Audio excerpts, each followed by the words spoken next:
You know that feeling, right? Your mind is just spinning, replaying a conversation, dissecting a decision, trying to plan for every single possible outcome. It's absolutely exhausting.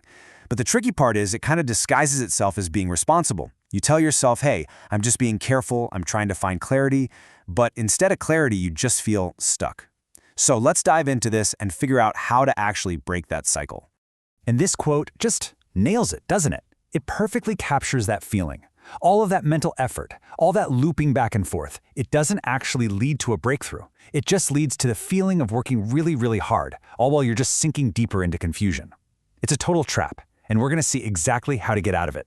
So before we can even talk about solutions, we have to get super clear on what we're actually dealing with. What is this mental loop that we get stuck in?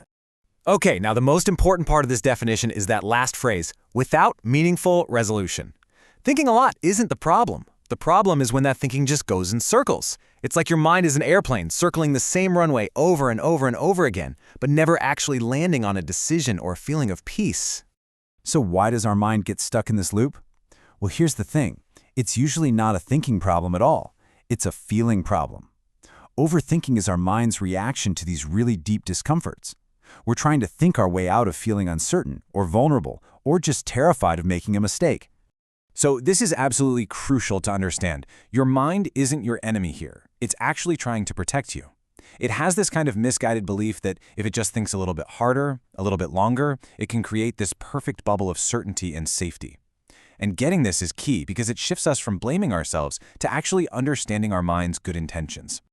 Okay, so if you've ever told yourself to just stop thinking about it, you already know how well that works, which is to say, not at all. So let's look at why that whole approach always seems to backfire on us. And this right here illustrates the paradox perfectly.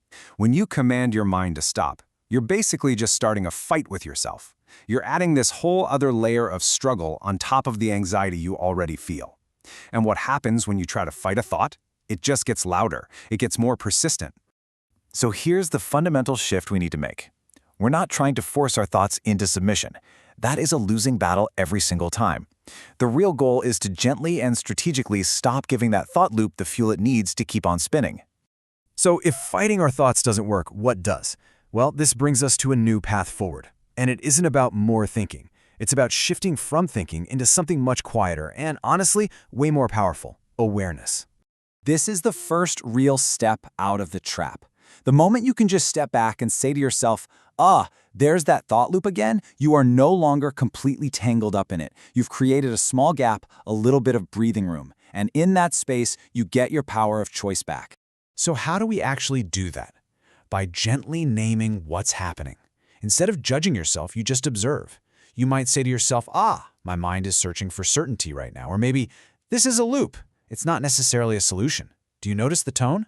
It's not, why can't I stop obsessing? It's gentle, it's curious, and that instantly creates that little bit of distance that we need. All right, now we get to the really practical stuff. What can you actually do in the exact moment you notice the loop has started? Here is a toolkit of concrete exercises to help you get grounded and break the cycle. This is one of the fastest ways to interrupt a mental spiral. Why? Because overthinking traps us in our heads in these imaginary future scenarios. This simple grounding exercise yanks your attention right back to the present moment, back to your body and your senses. It sends a powerful signal to your nervous system that you are here, right now, and you are safe. Now, this question gets at a huge problem for overthinkers. We often give a problem unlimited access to our mental space, right? We let it just spill into our entire day. But what if we didn't have to do that? This is where the concept of containment comes in. Instead of letting your worries run wild 24/7, you put a boundary around them. You can literally say to yourself, okay, brain, I will give you exactly 15 minutes to think about this decision. You set a timer, you let yourself think, and when it goes off, you move on. It turns thinking from a constant state of being into a deliberate, scheduled task. Journaling can be a fantastic tool, but let's be honest, it can also become another place to just spiral. That's why having a structure like this is key. It helps you figure out the difference between a real problem you can solve and a vague fear of uncertainty. And that prompt, what's in my control, that is absolutely crucial. It forces you to separate the actionable things from the anxieties you just have to allow. It moves you from just spinning your wheels to finding a resolution. Okay, so all these tools are amazing for in-the-moment relief, but what's the long-term goal here? It's not just about managing spirals, it's about building something much deeper and way more resilient, self-trust. You see, this is the painful assumption that's at the root of it all. We believe, on some deep level, that with enough mental effort, we can make life perfectly safe and totally predictable. But life is inherently uncertain, so this belief just sets us up for a constant, unwinnable battle against reality itself.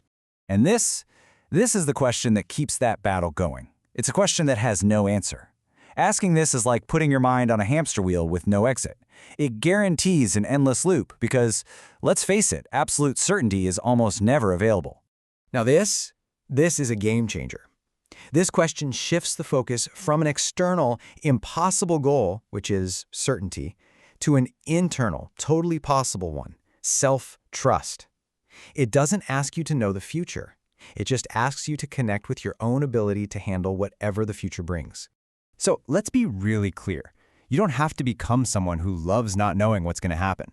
The real goal is to build your capacity to be with uncertainty without your internal alarm bells going off every single time. It's about increasing your tolerance for the natural, unpredictable state of life. And we'll end on this powerful thought. The spirals might still show up from time to time. That's just how our minds work. But freedom is knowing that you don't have to stop everything you're doing to cater to them. It's the ability to notice the loop, take a breath, and then choose to keep moving forward anyway. That is where true confidence is found.